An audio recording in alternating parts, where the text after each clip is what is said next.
also published 2 short story collections and has been shortlisted for the Robert Bingham Prize for debut fiction. Welcome. Nice, thanks, Tom. What's up? Wait, we don't need. Do we need the mic for real? Why? Because of the for the 10,000. Exactly. That's what I was gonna say. Do you watch boxing? There was like the thousands in attendance and the millions watching from around the world. That's what we got here. All right. So so the deal. Who are you guys? What's going on here? Who are you people? You are fiction grad, nonfiction. What's up? What? Were you staring at me? Cross genres. Yes. I see. So, but you are grad students and you're writers. Sweet. And is Professor Lopez one of your professors? Yes. Okay. And he's so-so? Okay, he's all right. All right. That's right. So, yes, I'm good. Thank you for that lovely introduction. And you said my name 85% correctly. But listen, it's 5 syllables. It's 5 syllables. You get 4 of them right. You're doing. So this is my latest book, American Estrangement. See that? See that for the folks there? And I'll read one of the beginning of one of the stories. And then we can talk. You might have questions. I don't know. Ask me whatever you want. Maybe I ask you stuff. How's that pizza? It's good. This is amazing pizza, right? It's great. Okay, where are we going to read? Okay. So, listen, I wrote these stories over the course. Here's the secret. I wrote these stories over the course of several years. Quite a few years before I was even thinking about a collection. I was just like, let me just write a story. And then at some point I had enough where I was like, I think that could be a book. So I have 7 stories in here. Quite a few of them have already been published, but I'm going to read from one that was never previously published. And it's called Fairground. And, I've only been to one hanging in my life, and that was when I was 6 or 7 years old, or maybe I was 8, but who can really remember that far back with complete accuracy? This also happened to be during the period when the city was being rezoned. Sector A, now Sector G, Sector G, now Sectors Q and R, and so on, thanks to the mayor who'd won by a landslide. It was going to take a while for everyone to get used to the changes, but everyone agreed that it would be worth it in the end. Sometimes when I was out walking with my mom, we would pass a row of school buses lined up like ducks at the crosswalk, waiting for the light to turn green, the faces of the secured populations looking through the windows with indifference and resignation, as if they've been traveling for weeks across the country rather than just hours across the city. They would be crammed into the buses, children too, twice as many as the bus could comfortably hold, their belongings piled on their laps, often higher than their heads, suitcases, backpacks, lamps without lampshades. If you could carry it, you could bring it. That was the directive. That seemed fair. Don't stare, my mother would say. It's not polite. What I do remember is that I'd been taken to the hanging as something of an afternoon diversion by Mr. Montgomery, my stepfather, the first stepfather in a sequence of several, and with full consent of my mother, who considered the outing a good opportunity for me to bond with a man I'd just met a few weeks earlier. You'll learn to love him, she told me, an upbeat prediction that, as far as I could see, was based on little evidence. The day trip with Mr. Montgomery had also been a way for my mother to have some alone time so she could study for her upcoming exam, because this also happened to be during that period when she'd gone back to school, mid-30s, trying to do something different with her life, something meaningful, and become a librarian. If all went well, she'd soon be able to get us out of our apartment above the nail salon where we'd been living for a year, and where the scent of nail polish would waft up through the vents between the hours of 10 and 6. I thought it smelled nice, and my mother thought it smelled annoying. And eventually we were so used to it that we no longer smelled it at all. She told me that she'd take me downstairs one of these days so that I could have my nails painted at half price being one of the perks of living above a nail salon. Think about what color you want, she'd said. What colors do they have? I asked. They have every color. Then I want blue, I said. Seeing Mr. Montgomery and me off on that fall afternoon, she'd stood in the doorway of our apartment, Dewey Decimal study guide under her arm, telling us, "Have fun, boys." "Oh, we will," Mr. Montgomery had said. But the prospect of an outing with me had apparently made Mr. Montgomery contemplative, unexpectedly so, and he sat in the parked car for a while, saying nothing, hands on the wheel, key in the ignition, motor off, gazing through the windshield at I knew not what. I'd sat there too, wondering if we were having car trouble. Finally, he turned to me, eyes moist, saying how it had just occurred to him right then how he was passing the tradition downward. "Do you know what I'm talking about, son?" he'd asked. No, I didn't. "Yes," I said, "I do." He seemed moved by this. He rubbed the back of my neck with something like fondness. The sensation was unfamiliar but pleasant.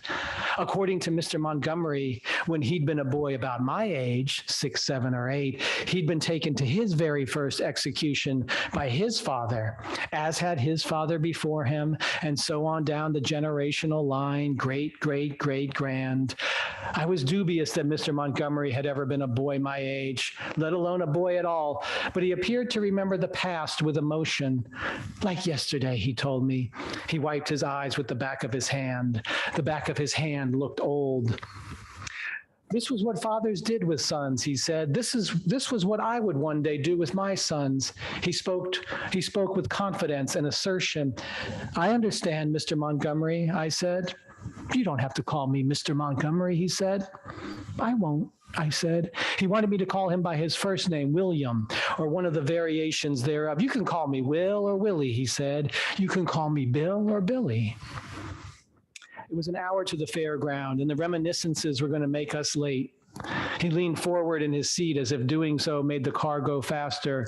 Through the windshield, the scenery of the city passed by at an alarming rate, occasionally broken by a flash of white space where trees and grass had been eliminated, and where we could briefly glimpse the towering snow-capped mountains beyond which lay the next city. Frankly, I didn't know what my mother saw in Mr. Montgomery. They seemed to have nothing in common, beginning with the fact that Mr. Montgomery's primary experience in a public library had been to use the public bathroom. "I needed to pee bad," he said. I didn't find this funny, but he and my mother sure did, and they told the anecdote jointly and often, interpreting the distance that separated them on the compatibility index as something that strengthened their bond, rather than a troubling indicator that they were wrong for each other. Still, the first time I'd met Mr. Montgomery had been for dinner at Applebee's, which had been a promising start. I'd worn slacks and my mother had worn lipstick. They'd sat side by side in the big burgundy booth, and I'd sat across from them as if they were interviewing me for a job, everyone's hands folded politely on the table. Mr. Montgomery had told me that I could order anything I wanted off the menu, and this added to the air of promise. "Sky's the limit," he'd said. He was showing off for my mother. "He's going to learn to love you," my mother had said to him. I knew he was trying to curry favor with me. I knew he knew I was the lone obstacle for him being able to sleep with my mother. So I ordered the most expensive thing off the menu. Why not? The double glazed baby back ribs, which I'd never heard of before. Apparently, this was the wrong choice. "Don't be presumptuous," my mother said. "How about the mac and cheese?" Mr. Montgomery said. He was referring me to the children's menu. So I acquiesced and ordered the typical child's fare, chicken fingers and French fries. "Why not get a milkshake to go with that?" Mr. Montgomery said, trying to prove that he was actually easygoing with money. "Yummy," my mom said. "No," I said. We arrived at the fairground with barely time to spare. The parking lot was filled to capacity, and people were streaming through the big white gate above which read, Sector N welcomes you to the city fairground. Soon, this would have to be changed to Sector V. Mr. Montgomery drove around looking for an empty spot, cursing, going in circles, apologizing for cursing, talking philosophically about how this was everyone else's fault, that this was what happened when you stopped paying attention. Big crowds, little sensitivity, no parking. Everything is connected, son, he said. Yes, he was happy that the turnout was good because good turnout meant there was civic pride. But civic pride comes at a cost, he said. Back in my day, he said. He extemporized about the past. I said nothing. Do you know what I'm talking about, he said. He didn't wait for an answer. Suddenly he turned to me. There's going to be blood today, son, he said, as if he were only now realizing what this excursion was all about. Are you okay with blood, he asked. He sounded concerned. He sounded as if he was prepared to turn the car around if I had answered no. I wanted to be okay with blood, but I wasn't so sure. I still had scabs on my knees from a few weeks earlier when my mother had tried to teach me how to ride a bicycle. And just when I was getting the hang of it, I'd crashed into the sidewalk. My mother had comforted me briefly, sweetly, cradling me in her lap, and two women from the nail salon had come over wearing aprons, smelling of polish. You have to get right back on, honey, they'd said. I like blood, sir, I told Mr. Montgomery. He liked that I liked blood. Good boy, he said. He said, you don't have to call me, sir. All right, that's what we're going to add. That's not the end. That's not the end, but you got to buy the book if you want to see what happens. All right. Thank you for listening. Thank you for being. Who wants to? What do we got? What, you got some stuff? I love it. I think we need to. What do we have to do? Turn the mic on. Is that the mic on? This what if I was not? Oh, the handheld. Yeah, there should be some on button. Testing. I don't think so. That's mostly for. Oh, here we go. Hello. The people online. You need to turn your camera. I think so you can take a seat. Oh, I get to take a seat. I'm coming over. Oh. You can be like inside the actors. Yeah. This is great. Cool. Do you want this? Should I give this? Yeah, I guess we'll hand it But then off. the camera. Yeah. Oh, here we go. Okay, there we The go. camera on me at all times. I know what it's like. So fiction, nonfiction, screenwriting. Nobody's doing screenwriting. There's a separate program, like within the umbrella. Poetry? Any poets? There's like some.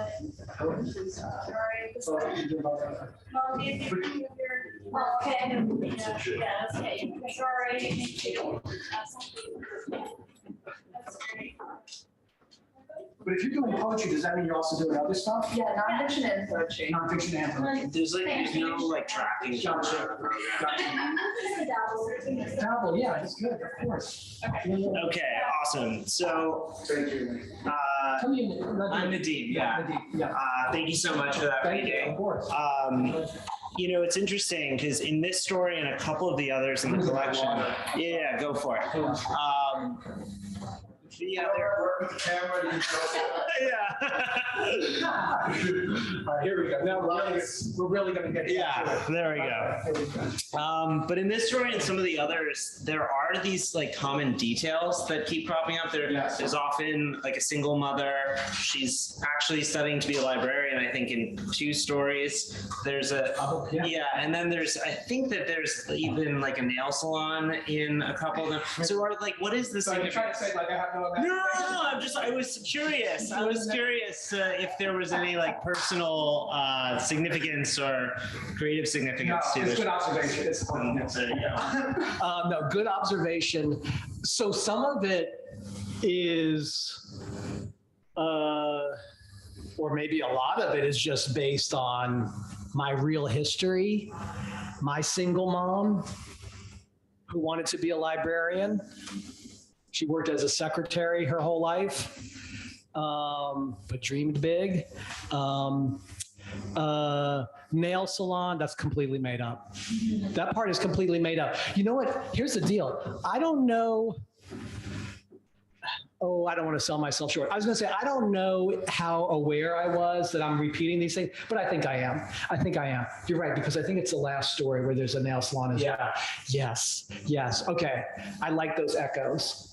I like the echoes. When you're putting a book together, you're saying, here are 7 stories. They're going to be related. I've called it American Estrangement. I'm saying there's something hopefully thematically related in these stories. And then there's also not like the characters they don't reappear necessarily, but there's going to be certain echoes that come up. So yes, now you're good. You're a very careful reader.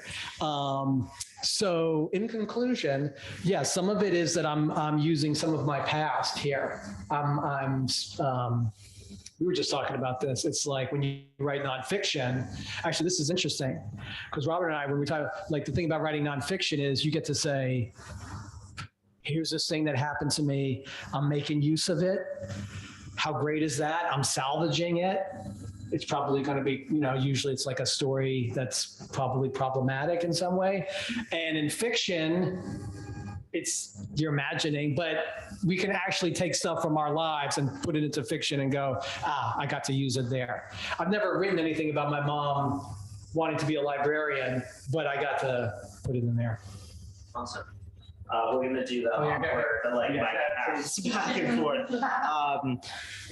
It's interesting because I know that you have written a lot of nonfiction in the past in memoir. And did you find that to get in sort of the fiction headspace, did your rituals change at all? Did you, did the way that the story came together, did it start linearly, or was it all kind of seamless, the transition? No, not seamless. Another good question. Jeez, he's 2 for 2. Okay. Here's the deal. So with nonfiction, you go, wait, who's here's doing nonfiction?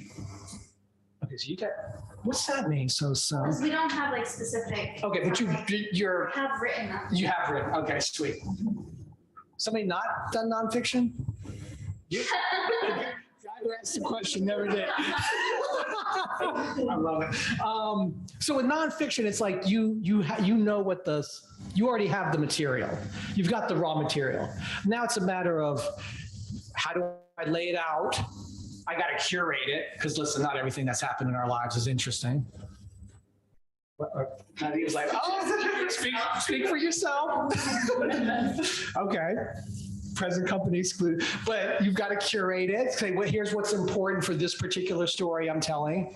The problem with fiction is, and this was tough for me because I did start out as nonfiction and then went into fiction later. You just got to concoct the damn thing. What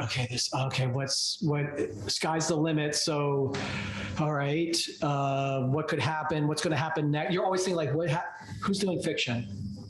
Everybody, again, what are you doing? Nothing? Yeah. I just wandered in here. Get at it for real? Just off the street. You're like, there's something going on upstairs. Let me, I came up all welcome. Everybody's welcome here at Stony Brook. Yeah, but with fiction, you've got to I don't know how you feel, but it's like you've got to keep what's the next thing that's going to happen? What's the next thing? Now, sometimes I combine the two. There are some stories in here that are based. Now, this one that I just read about going to see a hanging, that's all made up. I'm gonna break it to you, right? It's all made up.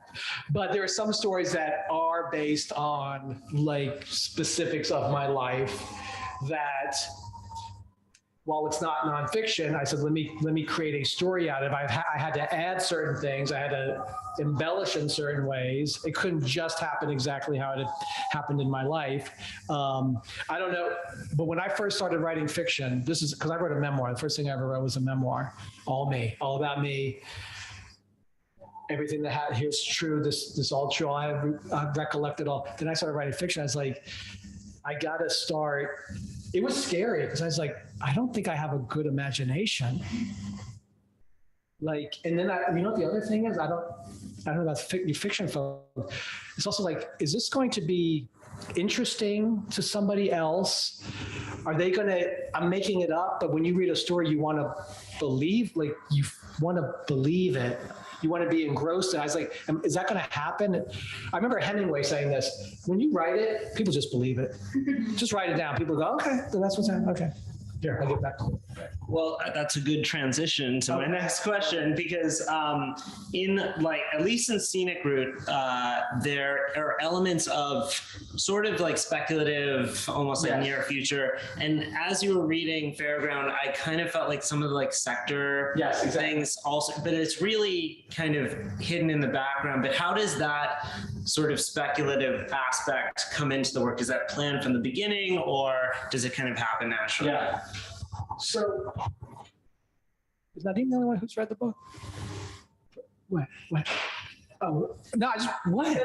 So, okay, all right, right. But after this, everybody's reading it. No, because I didn't know we had to, so you don't know the others, yeah. So yes, some of these are speculative. This one, I'm creating some dystopian world. There's a couple like that. I'm trying to recollect. With this one, obviously it started right away because it's like, I'm going to a hanging. So it's like, okay, so we're in some world. We're in some weird world that's not our own. The other one that you mentioned. Scenic Route. Thank you. I knew that. I just was testing you. Yeah. That one, I think that evolves a bit. You know what happens sometimes? I don't know about you guys when you're writing. It's like you get some, you're writing, and then you get some where you're like, ooh, this is good. But then you got to go back and change how you started it so that the reader knows we're on this path. Now, I'm going back to an earlier question or an earlier answer. So now I grew up in a very strange organization called the Socialist Workers' Party. Left wing, very fringe. Why, do you know it? I don't know of it. Oh, thank you. Extra points over here. Yes, fringe left-wing organization where we thought that there was going to be a working class revolution in the United States within my lifetime, along the lines of the Bolshevik, okay. So speaking of speculative, speaking of like alternate reality, do you know what I'm getting at? It's like, I grew up in this like, but I believed it was true. I think that has influenced some of these speculative dystopian stories where it's like, what world are we in? Because the world that I grew up in, which felt very real to me, with the exception of you, seems like, what's your name? Meryl. Meryl, hi Meryl. Seems like you're the only one who, nobody else knew what the hell we were talking. For real? Get out. Oh! Extra, even extra. You know what? A for the semester. I'm saying. I'm kind of off the, what the hell was it? What am I talking about? Well, to be honest. Nobody knows. The speculative, Yeah. Right. That's right. So I was going to say, so some of it's influenced by that. Yeah, some of it's influenced by this past world that I actually lived in that I'm trying to replicate in some way or give some voice to. But to answer the question directly, some of these stories, yes, I start out knowing exactly how it's going to be, and some of them it evolves, and then I've got to make sure that I shape it so that it looks like my intention, that I intended it from the very beginning. Yeah. We'll do the awkward. Oh, sure. Real quick again. One story that really stuck with me is Metaphor for a Falling Cat, which is ostensibly there is a character who is dealing with kind of discovering certain like pedophilic urges. Yes. And I was wondering if it was sometimes a little scary to get into that headspace and explore that kind of thinking as a writer, because I think that there are certain topics, at least for me, that I'm like, I don't even want to go there. Yeah. Okay, good question. I feel like the short answer is no, it wasn't, but then how could that be? Because it is a dark story and it's a dark character writing from the point of view of someone who has pedophilic, is that the word? Whatever. I hope I'm not making it up. Sounds good. Tendencies.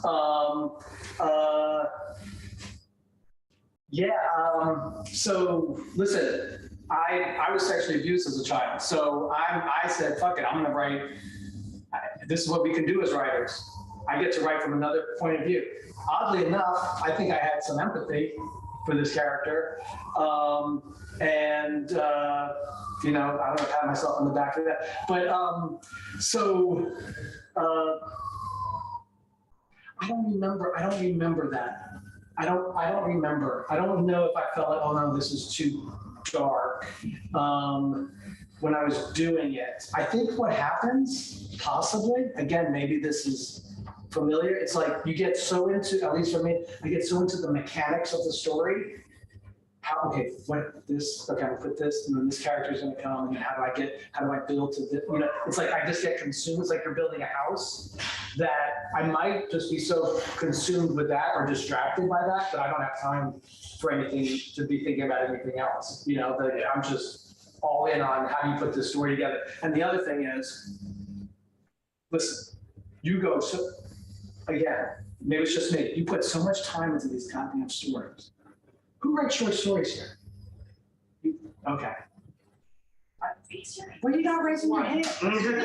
Okay, so, all right, so but like, you feel like you put so much time into it, and then at some point it's like, oh my God, it's not working. Like, I gotta make this work. Like, and it's almost like the clock is ticking. Like, somehow I've got to stop. Like, I feel like this happens with every story I write.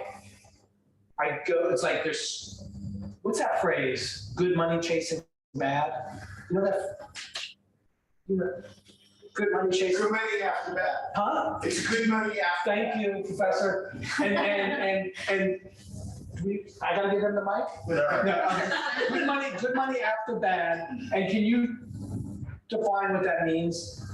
It's the sunk cost fallacy where you put money in with good intentions and it doesn't work out, so you try to buy your way out of it. You keep on throwing more money at it, hoping that you're gonna eventually get it back. Perfectly said. And that's specifically for investments. Yes, like that's often how we think about that. For me, it's poker, but yes. Okay, all right. Yeah. So I take that's how I feel about writing these stories. Good money after bad. It's like good time after bad. Like I put so much time into this. Oh, let me just get another one more week, and then I have it. Okay, I got to do another. This time I'm really gonna This time I'm really gonna hit it big. Give me one more week. I'll nail it down. So I think, again, to answer the question, I think I just become so consumed with that that I have time to think about anything else. Yeah, that makes a lot of sense. Do you write stories? What's your deal? I'm trying to. Okay. What are you mainly I'm mostly fiction. Mostly fiction. I also do like a lot of speculative stuff about pizza. For real? Or is it- Yeah. Speculative stuff about pizza. Ask me more about it. Okay, tell me more. I have like one more question, then I'll open it up to the rest of the gang. This is just kind of a fun, personal curiosity, but I'm always like, what I'm reading always finds its way into whatever I'm writing, and I'm just wondering, when you were writing this and writing your memoir, what were sort of the books that you were reading or had in the back of your mind? Okay. Well, I think some of the writers that I always have in my mind, not that I was necessarily reading them as I was doing, but these are writers who influenced me, who made me want to be a writer. I'm gonna give you just 4. Kafka, Beckett, George Orwell, because there's overlap. Listen, because of 1984, his political, and then James Baldwin. So those are always there in the ether for me. I'm not reading their books as I'm writing, but some of the stuff that spurs me is not necessarily. It's not necessarily, oh, I read this story, I want to write something. Sometimes it's just news, things in the news that gets me. Now, okay, metaphor of the falling cat, pedophile. I know exactly what happened. I'm blanking on his name. Jerry Sandusky. You remember that, Mara? Yeah, the pervert from Pennsylvania. So, see, that's what so succinctly put. The pervert from Pennsylvania. Anybody else want to elaborate on that? Is it the Penn State? The Penn State coach. Yes. Go ahead. I don't have any. That doesn't more that right with Joe Paterno, the Nittany Lions football coach. That was in the news, and I was watching it. And I went, there's a story there. There's something there that I'm interested in writing about. And then, fast forward like 2 years later, because then it takes me that long, to work on these stories. It's like I came up with the story, but there's another one. Is it in this book? No. Okay. I was going to give another example. We don't need another example. But yeah, sometimes it's news. Sometimes it's just speaking to, in my mind, I have and this maybe sounds a little more like nonfiction, but it's almost like I'm going to make an argument towards something, but I'm going to do it through fiction. And the great thing about fiction is you can say shit, but then you don't necessarily have to take responsibility for it. You know what I mean? Because it's like, that's the character. It's not me, and I don't. So it's like you can it's like gives you sort of a kind of a freedom to do it. So, but there are things sometimes that I just want to yes, I'm going to repeat myself, but it's like, oh, I want to speak to this thing that's maybe happening in the news or politics or society, and I'm going to find a way to do that in a story fictitiously. I think that's some of my main inspiration. So what about you guys? What's going on with you? All right, what's up? Yeah. Questions, answers, or what is it, 2-year program? 2.5. 2.5. Who's graduating soon? Nobody. You're all in the same year? You're not all in the same year? I've been here for much longer than 2. You're like spreading it out. Spreading it. Okay. Maybe I'll graduate. Is anybody here first year? Is this anybody's first, this is your first semester? First semester? First semester? No. The rest of us are in our second year. What about you who wandered in off the street? I'm here as a significant other. Oh, for real? Oh, okay. All right. I'm working journalism. I do journalism work, and I'm not. All right. Well, all are welcome. Okay. All right. Shoot my butt. Is that true? What did you say? Well, You say I don't get involved. Yes. Any questions from the? Questions, comments, critiques? Yeah, we have to give it All right, you want to give it? All right, give it right now. Thanks.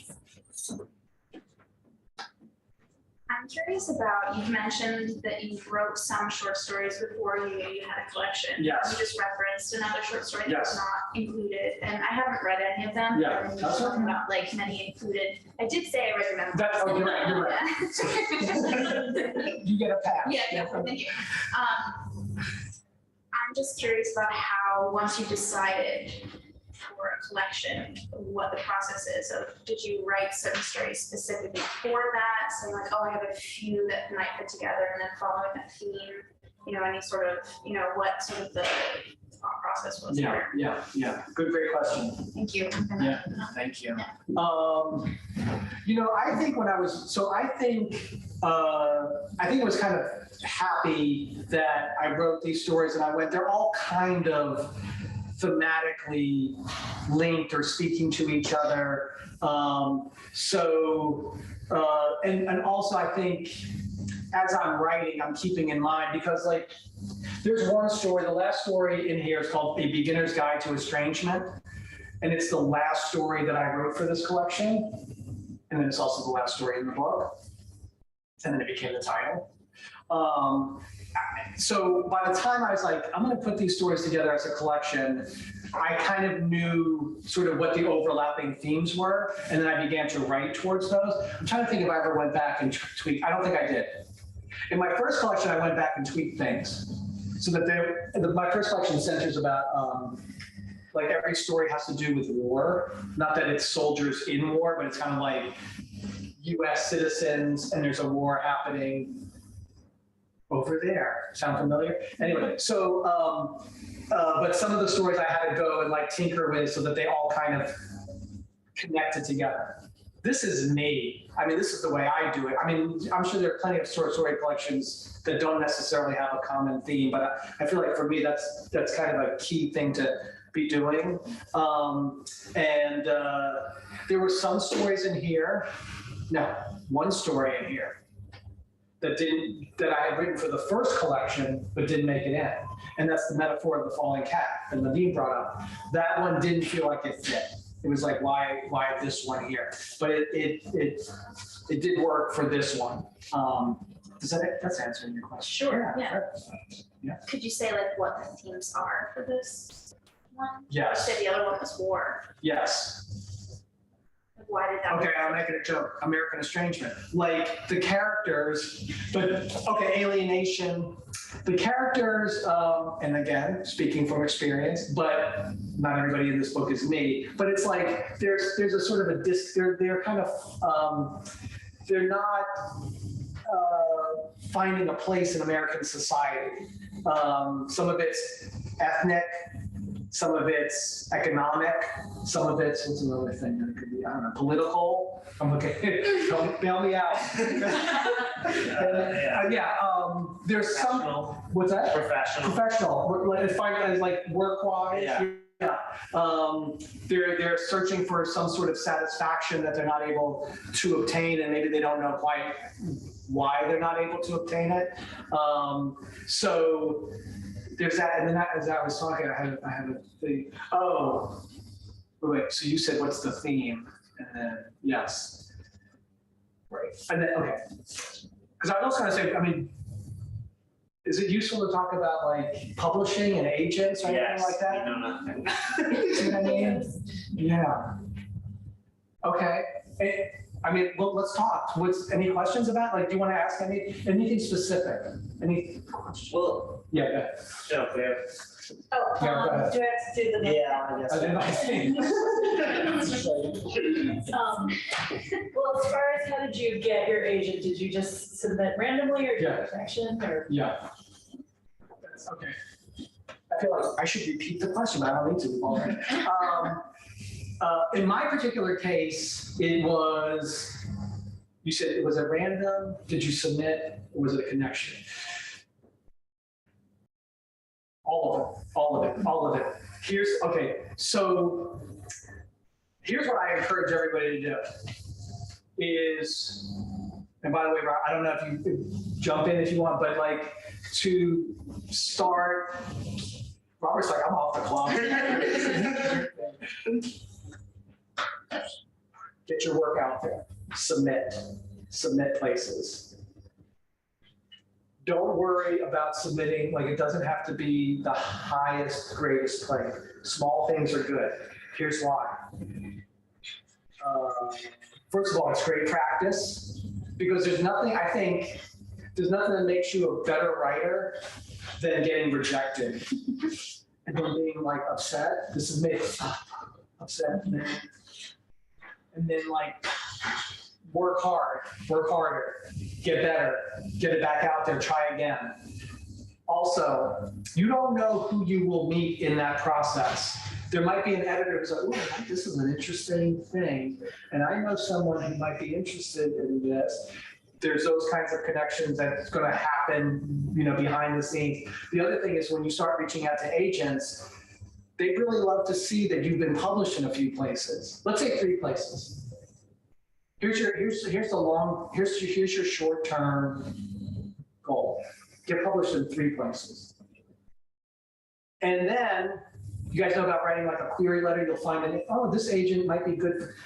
Agents want to know what your book is. For the nonfiction people here, I forget his name. Tell me, do you have book ideas? Do you have like a thinking about in terms of a book? No. I mean, I have a idea, but I don't know what's going to happen with it. Okay. No ideas. Not yet. No idea yet. Okay. Okay. So I'll tell you about, for me, I met a guy playing basketball who was a writer. He was already established. He had a online literary, Tom Bellner? Mm-hmm. Online literary magazine. I wish I could show it to you. Because when you see it, you'll go, oh, that's not that. Like, that doesn't. I feel like he needs to update it a little bit. I mean, it's a little dated. But he had this thing. He said, why don't you submit? I was a snob. There's nothing that'll kill a career more than being a snob. No, not good enough for me. But then finally, I wrote something for his online literary journal. He published it, gave me confidence. I wrote something else. He published it. And by the way, it was stuff about me. I was writing personal essay stuff. Then this is what was amazing. I get an email from the editor of Granta magazine who said, "Thank you, you know Granta." Yeah, okay, good, right? Right, because now we're in high end. He goes, he said, "Oh, I read your thing you wrote about your family." He said, "If you ever want to write anything longer, I'd love to consider it for Granta." So I wrote, here's the other tip. Take the opportunities when they come. Don't look. Remember how I said, when Tom said to me, "Oh, do you want to publish?" And I was like, "Nah, I'm passing up an opportunity." Take the opportunities. So I wrote something for Granta about my family and my crazy childhood, the politics. My dad's Iranian, my mom's Jewish. Never knew my dad until I was like 18. Okay, so I sent it to him. Guess what happened? He said, "No, not right. Not right. Next." I remember I was on the phone. I said, "Oh, okay, that's fine. Thank you." Then something happened that's never happened since, and I wish it would again. He changed his mind, and he published it. He said, "Fuck it," he said, "I'm gonna publish this." And that's where I got my agent. It was what's the word for Granta? It's like, it's prestigious enough. It has enough of attention. It brings enough attention. There was enough. It has a wide reach. All of this came from me publishing on his website. So then the agent came and she said to me, "I will take this." Now this is useful. Unfortunately, I hate to say it, this is only useful for us nonfiction folks. She said, "I'm going to take your Granta piece and you'll write a proposal about how you will expand this. How do you see how you would expand this into a full book? And I'll sell it to a publisher." And that's exactly what she did. And that became When Skateboards Will Be Free. There's the trajectory. It started off just like a twinkle, and then it kind of just grew, and I was gonna say, I didn't necessarily have a plan. Now that's me. But you can do the same thing, and you can query an agent. You can go, "Listen, I've been published here, here, and here. Here's my book idea." Some agents just say, "Send me the first 20 pages. That's not bad. Again, sorry, this is only for nonfiction. Novels are different. Short stories are different. They want to see the whole thing. I was going to ask, for the short story collection, for the short story collection, did you work through the same agent? Yes. Like, how was the process different? And is that, like, do you know if do people often have different agents if they're doing fiction versus nonfiction? Great questions. Same agent. And so once you get the agent, then listen, it's almost like having a mom, she's going to guide you. She knows this is what you need to do. This is how you do it. These are the steps to take. So yes, we did the memoir, and I'm going to give her credit here because when the memoir was done, I was like, I don't know what I'm going to write next. I was at a loss. I'm going to write another memoir. I'm going to write a memoir about writing a memoir. I didn't know what I did. She's like, "Why don't you just try writing a short story?" I said, "Okay. How do you do that?" So I did that, yes. And then she took it to the same publisher. So the publisher who published my memoir also published my second story collection. Oh, and by the way, the publisher, this is a all inside for me. But it's like, why not? So my original editor, the one from Granta, he now works at Norton, and so he published this short story. Isn't that nice? All full circle. Yeah. So did that answer it? Yeah. So the short-term goal is this: start getting your work out there, and think about what your book might be. And what maybe would be a good agent who could represent. Oh, the other thing is, you guys are all in New York City, obviously. Go network, you know what I mean? Go meet people, go to events, literary events. You don't have to have a business card, like, "Hi, I'm a writer." But you meet people. I met the guy playing basketball. So there you go. Like, thank God for that. That was just random. Do you have any recommendations for where we should be going? Submit? Or to submit, or I was also thinking of network.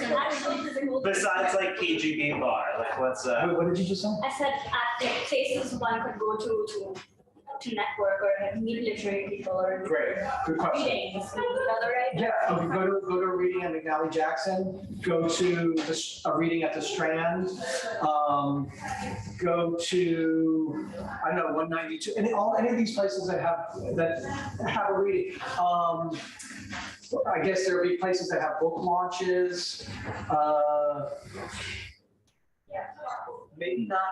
Maybe not go to college campuses, but you know what I mean? Because then you're just around other, I don't know. I think maybe because then you're just around other students.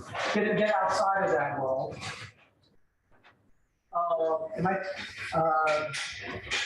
Yeah, they're all over. There's so many things going on. And then you said about where to submit. yeah.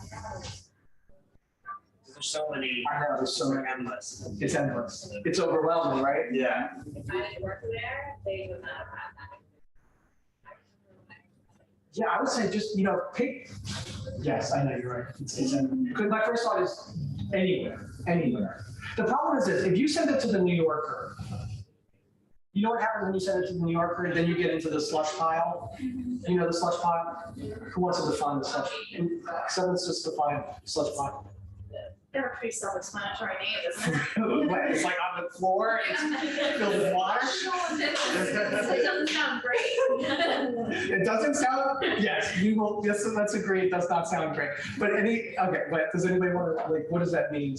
Go ahead. It's just where all of the general submissions go into the same kind of group, and editors will just read however much they want to until they decide.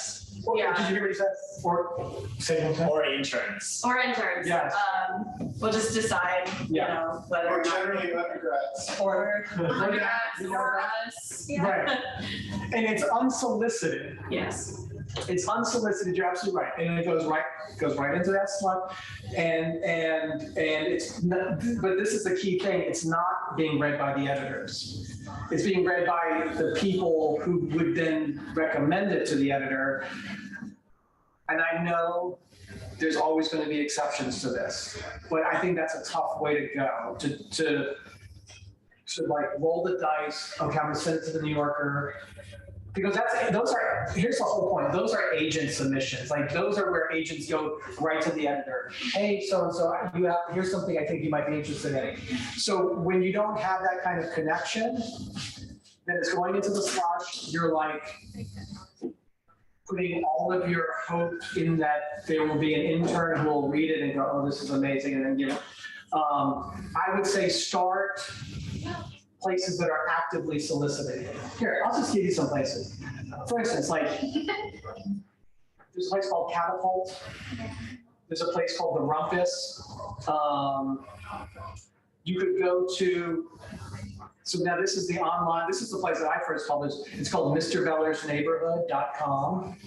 Don't worry, and it's okay if it's not print. There's a magazine called Epiphany. You know what's great about Epiphany is sometimes we're doing an issue on, like their issue this quarter was like called Illusion. So that's a broad topic, and then you could write something towards that. That's a good opportunity to give, now you've got an assignment, got a topic. You know what's great? You got a deadline. Sometimes you got a word count. Those are things that writers need. We need that stuff. You know what happens when it's like, I'll just write tomorrow. It's fine.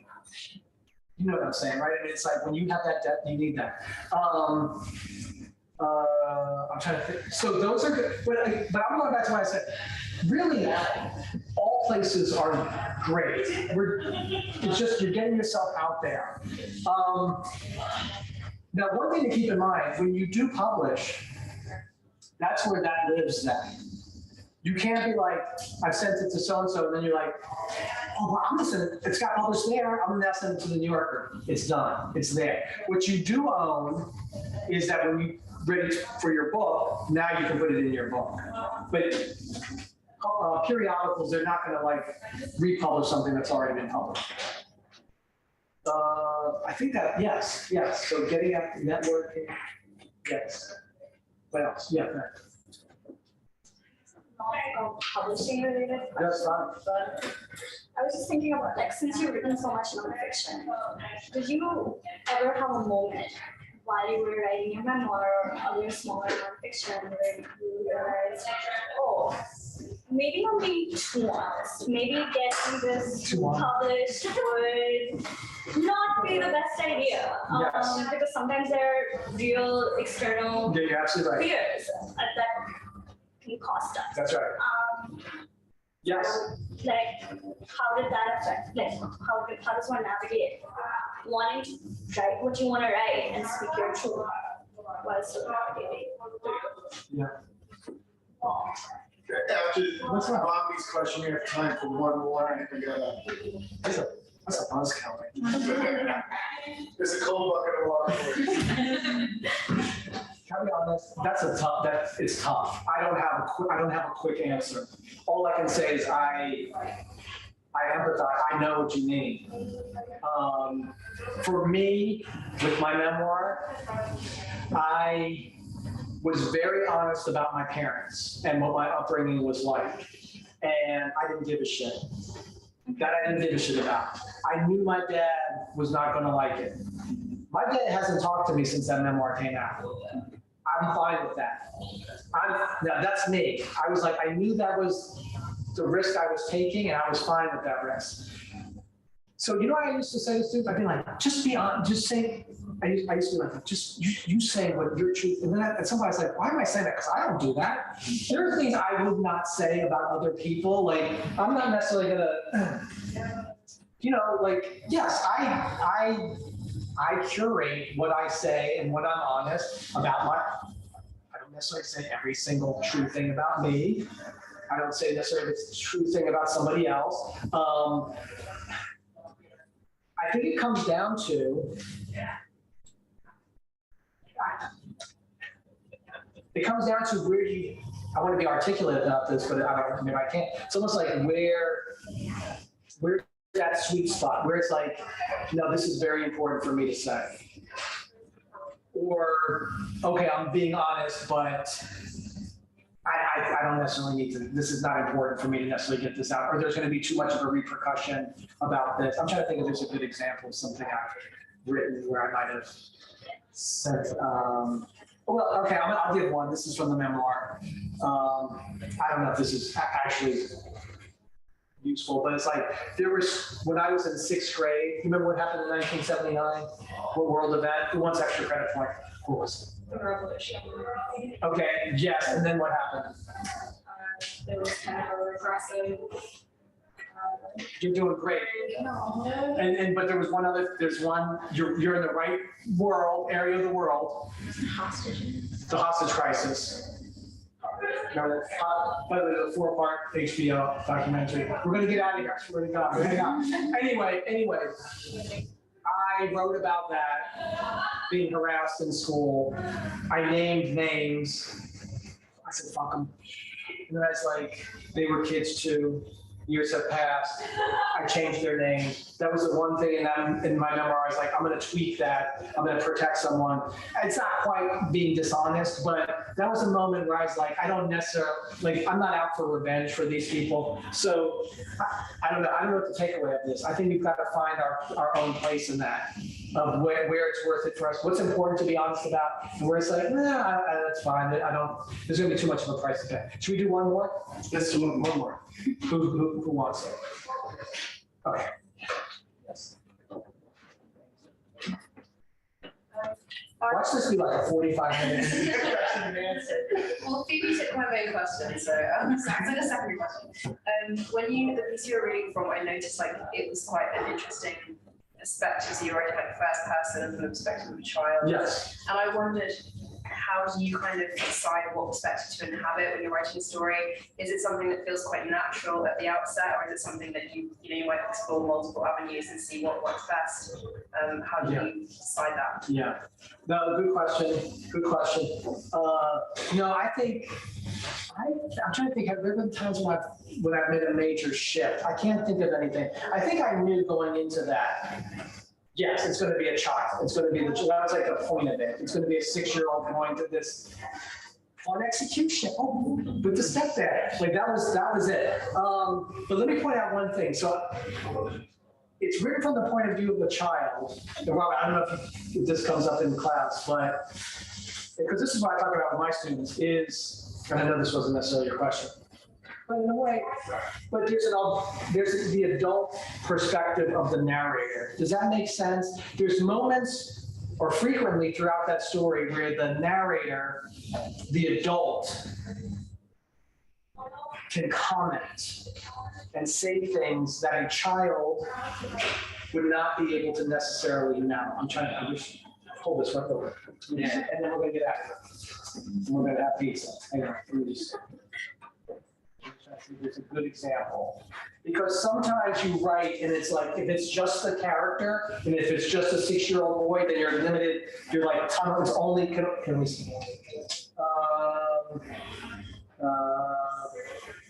Hang on, let me just see if there's one thing, if there's a good example, because I felt like when I was reading it, I was like, oh yeah. I can't find it. I don't know. It almost feels like maybe there was some vocabulary words that might have been used that a 6-year-old would not know. Okay, well here, I'm just gonna read this. It's when Mr. Montgomery has said, "Oh, the whole time I was in the public library was when I had to pay," and mom and Mr. they think that's funny, and the boy doesn't, and he goes, "I didn't find this funny, but he and my mother sure did, and they told the anecdote jointly and often." What 6-year-old boy is going to talk like that? Jointly and often. Interpreting the distance that separated them on the compatibility index. That's not a 6-year-old. Do you know what I'm saying? That's the narrator, the sophisticated adult narrator who's able to now comment on this or give voice to what the 6-year-old boy maybe had been feeling at the time, but would not have expressed it in those terms. So whatever, that's the takeaway. Keep that in mind, the adult narrator. The narrator. It's like the Greek chorus. You know what I'm saying? All right. Awesome. Well, our work here is done. Yeah. Thank you all. It's great.